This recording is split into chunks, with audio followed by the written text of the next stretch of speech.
Problems are not problems. They're subconscious patterns that need to be adjusted.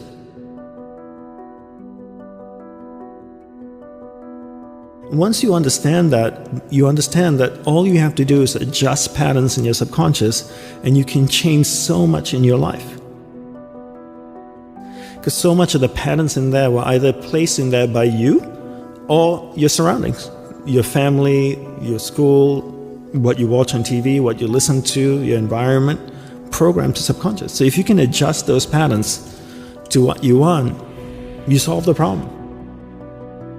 What are the results you want, and how can you stay concentrated so that you can create it first in the mind before it starts to manifest physically? Creating mental pictures in the mind through visualizations and affirmations and feelings to shape the subconscious to get the results that you want.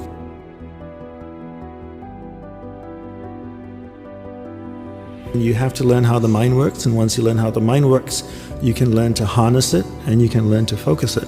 And once you learn that, then it's about practicing, and you have to really practice. I've had so many people come up to me, hold their cell phones up to my face and go, "These things are ruining our lives."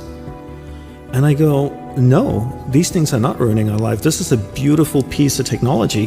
What's ruining your life is your inability to exercise discipline around the use of it. The two things we need to understand: there's the mind and there's awareness. And you're not the mind, rather you're pure awareness moving through different areas of the mind. So your mind doesn't move, rather your awareness is moving through the mind. So I define concentration as my ability to keep my awareness on one thing for an extended period of time, until I can consciously choose to move it to another thing. Every time it drifts away, I bring it back. It drifts away, I bring it back, and I train myself. First, you understand how it works. Then you learn how to practice it, and then you just repeat that mindlessly till it becomes numb. So imagine your mind is a vast space, and your awareness is a glowing ball of light that's floating through the mind, and you can control where it goes. And there's different areas of the mind. There's an angry area of the mind, there's a healthy area of the mind, there's a science and sex and food and photography. And if your awareness is going to a particular area of the mind, that's where energy is flowing, because where awareness goes, energy flows. And energy is like water. Whatever I water will start to grow, right? So if I took a watering can and I watered a garden bed, would the weeds grow or the flowers grow? Both, right? Because water can't tell the difference. Energy works the same way. If I put energy to a particular area of my mind, it will start to grow. So if I want to develop a particular area of the mind, all I need to do is harness my awareness, take it to that area of the mind and hold it there long enough so there's enough energy going to that area, and that area starts to get strengthened. More energy is deposited there. More energy deposited there means more magnetic, which means it pulls awareness there much easier.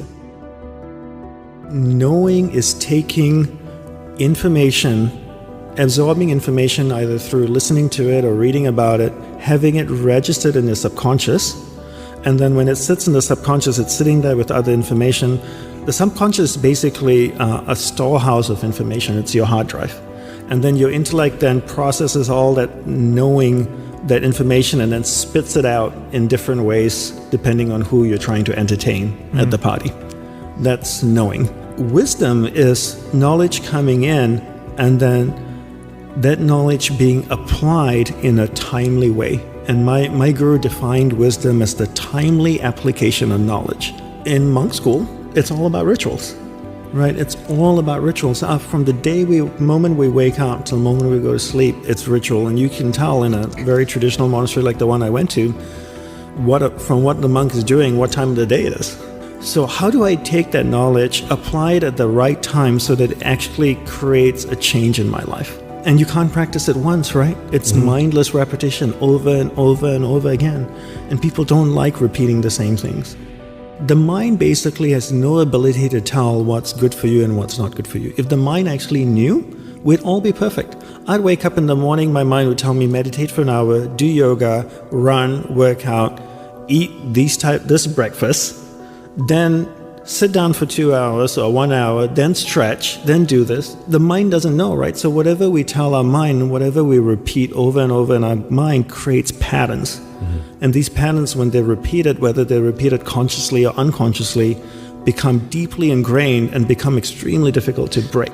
Every thought, word, and deed has repercussion. How you think shapes so much, how you speak shapes so much, and what you do shapes so much of your life. That's one part of. So by controlling your thought, words, and deed, you can control a lot of your life. Problems are not problems. They're subconscious patterns that need to be adjusted. And once you understand that all you have to do is adjust patterns in your subconscious, and you can change so much in your life.